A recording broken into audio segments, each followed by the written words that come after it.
Assalamualaikum warahmatullahi wabarakatuh.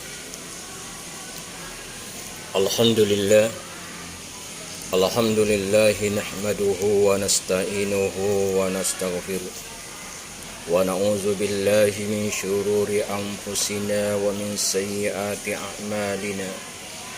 May yahdihillahu fala mudilla lahu wa may yudlil fala hadiya lahu. Asyhadu an la ilaha illallah wahdahu la syarika lah wa asyhadu anna Muhammadan abduhu wa rasuluh.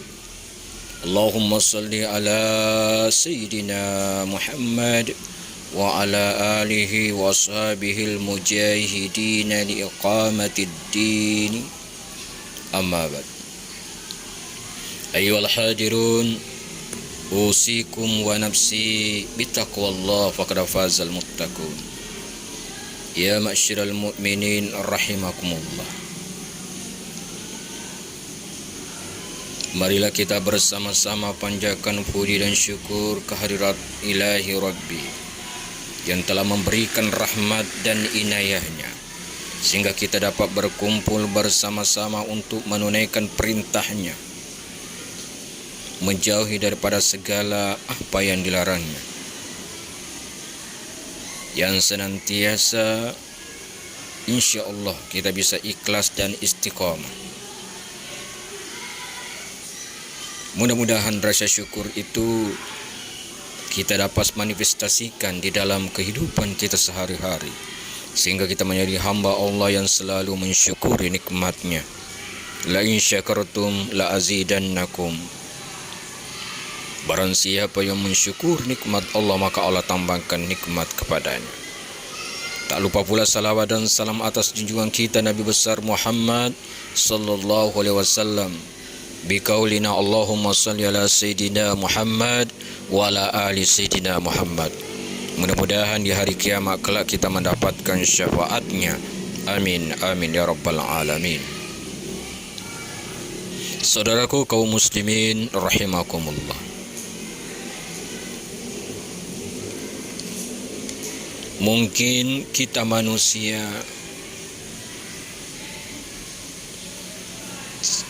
terseret ke lembah nista sehingga kita terhukum dengan dosa, terutama karena rayuan dan godaan nafsu perut seperti yang terjadi pada diri Nabiullah Adam alaihissalam. Artinya kita sangat lemah menghadapi godaan-godaan soal ekonomi. Atau mungkin juga kita manusia sering tergelincir dalam dosa, terutama karena tipu daya nafsu kelamin, seperti yang dialami oleh si Qabil, putra mendiang Nabi Adam alaihissalam. Maka dari itu pada kesempatan yang mulia ini, Al-Fakir akan menyampaikan tema tausiah tentang sikap manusia menghadapi dosa. Hadirin rahimakumullah. Singkat kata, kita manusia tidak mungkin terlepas dari dosa. Allah Azza wa Jalla sudah menggariskan satu ketentuan buat kita manusia, bahwa kita memang tidak boleh, tidak pasti menyandang dosa. Hal ini pernah dicanangkan oleh baginda Rasulullah sallallahu alaihi wasallam, sehingga beliau bersabda, kullu bani Adam khata'u wa khairu khatta'in tawwabun. Hadis riwayat Tirmizi. Tiap anak Adam itu mempunyai kesalahan, dan sebaik-baik yang mempunyai kesalahan ialah orang yang mau bertobat. Juga dalam hadis lain Rasulullah sallallahu alaihi wasallam bersabda, la budda lil mu'mini min zambin ya'tihi fainahu baddal gaina. Rawahu Tabrani wal Baihaqi. Tidak dapat dan tidak orang mukmin itu tentu terkena dosa yang mendatanginya pada suatu ketika sesudah sesuatu ketika. Barangkali dalam menghadapi masalah ini, yang penting bagi kita ialah bagaimana kita masing-masing harus mengambil sikap terhadap dosa-dosa yang kita kerjakan. Apabila kita melakukan sesuatu kesalahan, maka kita minta ampun ketika kesalahan itu kepada Allah Subhanahu wa taala. Ketika kita melakukan suatu kesalahan terhadap saudara-saudara kita, makanya kita harus minta maaf. Saudaraku ikhwanur rahimakumullah, seperti yang diterangkan dalam sebuah hadis Nabi sallallahu alaihi wasallam, dalam hal ini manusia mempunyai dua macam yang sikap berbeda, yakni sikap orang mukmin dan sikap orang munafik. Diterangkan bahwa Rasulullah sallallahu alaihi wasallam pernah bersabda, "Al-mu'minu barakai zambahu kajabali fawkahu yakhafu an baqa alaihi wal munafik yara zambahu kusubabin marra ala anfihi fa'atar." Orang mukmin itu melihat dosanya seperti melihat gunung yang ada di atasnya. Ia takut kalau gunung itu runtuh menimpa dirinya. Sedangkan orang munafik melihat dosanya seperti melihat lalat yang terbang melalui hidungnya. Ia enyaplah lalat itu supaya lekas terbang. Hadis riwayat Bukhari. Dari hadis Rasulullah sallallahu alaihi wasallam ini dapat kita ketahui bahwa orang mukmin tidak pernah memandang remeh terhadap dosa-dosa yang terlanjur ia kerjakan. Apapun dosa yang dikerjakannya selalu dirasanya sebagai dosa yang teramat besar sebesar gunung, sekalipun dosa itu hanyalah dosa kecil belaka. Dan ia sangat khawatir kalau ia mendapatkan malapetaka karena dosanya itu. Berbeda dengan orang munafik. Orang munafik selalu acuh tak acuh dan bersikap masa bodoh terhadap dosa-dosanya. Sekalipun mungkin dosa-dosanya adalah dosa-dosa besar yang telah bertumpuk-tumpuk. Kejahatan-kejahatan kecil belaka sekecil lalat yang tak ada artinya. Karena itu tak perlu begitu dihiraukan. Bahkan kemudian dilupakan sama sekali dan dianggapnya sebagai sesuatu yang tak pernah terjadi. Hadirin kaum muslimin rahimakumullah, tentu saja sikap yang benar yakni sebagaimana sikap yang ditujukan oleh orang mukmin. Sebab dengan sikapnya yang memandang enteng dan tak mau peduli terhadap dosa-dosa yang dikerjakannya, hal ini akan menyeret dirinya ke lembah yang lebih dalam lagi. Sungguh sangat bodoh orang yang menganggap sepi saja terhadap dosa-dosa darinya, baik dosa-dosa dirinya itu dosa-dosa kecil ataupun daripada dosa-dosa besar. Kita manusia hendaknya sadar bahwa dosa bukanlah sesuatu yang boleh kita anggap sepele. Karena dosa memang bukan perkara sepele. Betapapun kecilnya dosa kita itu, dosa dapat mendatangkan berbagai kerugian bagi manusia apabila manusia keliru dalam menyikapinya. Hadirin yang berbahagia, beberapa di antara kerugian-kerugian ditimbulkan oleh dosa itu adalah hal yang pertama, dosa dapat mengakibatkan adanya sanksi yang berupa penderitaan. Seringkali bahkan sanksi itu bersifat ganda, iya di dunia, iya akhirat. Allah tidak suka kepada orang-orang yang berdosa itu dari rahmat Allah. Dan inilah sumber dari segala penderitaan itu. Dan penderitaan bisa bermacam-macam wujudnya. Misalnya berwujud kemiskinan, sebagaimana yang diterangkan oleh baginda Rasulullah sallallahu alaihi wasallam, "Innal 'abda la yuhramu rizqu bizambi yusibuh." Hadis riwayat Ibnu Majah dan Hakim. Sesungguhnya seseorang itu pasti akan ditiup rezekinya disebabkan oleh dosa yang dilakukan olehnya. Kemudian hal yang kedua, dosa, terutama dosa kepada sesama manusia, dapat mengganggu komunikasi sesama antar manusia. Dosa dapat dilahirkan semacam gap atau jurang pemisah antar sesama manusia dan menghalangi keakraban pergaulan sehari-hari.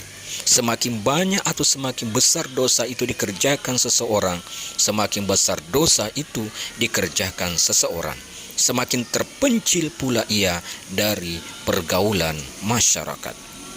Tentu saja hal ini membawa manusia kepada penderitaan, karena seperti yang dikatakan oleh Aristoteles dan Thomas Aquino, manusia menurut kodratnya adalah satu makhluk sosial yang mencari kesempurnaan hidupnya di dalam melalui masyarakat.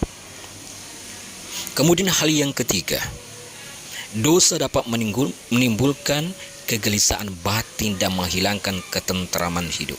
Mungkin orang yang berdosa kepada orang lain, teristimewa dosa karena kejahatan besar, dapat menyelamatkan diri dari incaran polisi. Tetapi dosa-dosa yang pernah dilakukannya itu senantiasa membayangi dan menghantui hidupnya, sehingga sepanjang hidupnya ia senantiasa gelisah resah, tidak pernah merasakan adanya kedamaian dan ketentraman dalam arti yang sesungguhnya.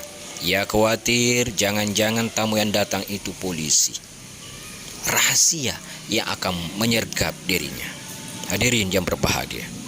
Kemudian hal yang keempat adalah dosa yang menimbulkan bintik hitam di dalam hati. Mungkin banyak dosa yang dilakukan, maka makin banyak pula bintik-bintik hitam itu mengotori daripada orang yang berdosa. Dan kalau proses itu berlanjut terus, hati menjadi mati dan keras bagaikan batu, atau bahkan mungkin lebih keras lagi daripada itu. Hadirin yang dimuliakan Allah Subhanahu wa taala. Akibat lebih lanjut sangat sedihnya, hati yang sudah mati dan keras membantu dia tidak lagi sensitif terhadap petunjuk kebenaran dan menjadi terkunci dari hidayah Allah. Orang yang telah sesat begini tak ada manfaatnya lagi diberi nasihat, sekalipun 1000 kali nasihat diberikan kepadanya dalam sehari. Setiap nasihat diberikan segera masuk telinga kanannya, tetapi cepat keluar daripada telinga kirinya.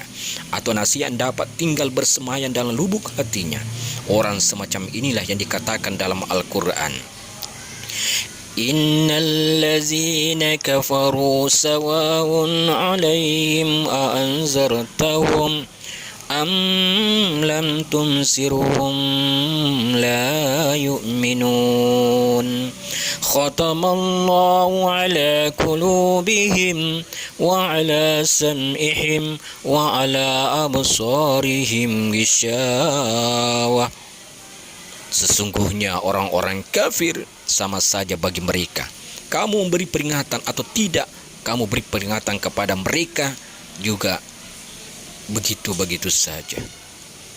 Allah telah mengunci mati daripada hati mereka, pendengaran mereka dan penglihatan mereka itu ditutup. Al-Quran surah Al-Baqarah ayat 6 dan 7. Demikianlah kerugian-kerugian yang menimpa manusia karena dosa-dosa yang dilakukan oleh manusia, dan manusia keliru mengambil sikap menghadapi dosa-dosanya. Karena itu sungguh tidak bijaksana orang yang memandang enteng terhadap dosa-dosa dirinya. Kaum muslimin rahimakumullah, sebagaimana orang mukmin, kita dalam hati ini dituntut untuk tidak saja sekedar bersikap positif, tetapi yang penting lagi ialah kita hendaknya bertindak yang nyata untuk menebus dosa-dosa yang terlanjur kita lakukan. Atau dengan kata lain, kita harus bertobat kepada Allah atas dosa-dosa yang pernah kita lakukan. Tindakan yang harus kita lakukan adalah hendaknya kita berhenti dari kemaksiatan, kemudian menyesal atas terhadap dosa-dosa yang telah kita kerjakan, dan berjanji bersungguh-sungguh untuk tidak mengulangi lagi berbuat dosa. Dalam hal dosa itu dosa kepada orang lain, hendaklah kita menyelesaikan persoalan itu dengan orang itu dan minta maaf atau minta kehalaannya dan sebagainya, dan kepada Allah kita minta ampun.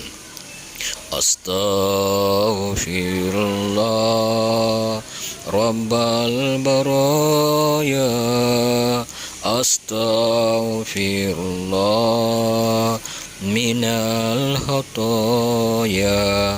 Semoga Allah Subhanahu wa taala mengampuni segala kehilapan dosa-dosa kita, sehingga kita menjadi hamba Allah bersih suci daripada segala perkara-perkara yang dibenci oleh Allah Subhanahu wa taala. Demikianlah al-fakih yang dapat sampaikan dalam pertemuan kali ini. Semoga semuanya ini bermanfaat bagi kita semua fid dunya wal akhirah. Marilah kita hayati, camkan ke dalam lubuk hati kita yang paling dalam. Semoga kita tidak termasuk yang terlambat bertobat. Mudah-mudahan kita mendapat petunjuk dan inayah dari Allah Subhanahu wa taala menuju jalan yang lurus dan bukan jalan orang-orang yang sesat.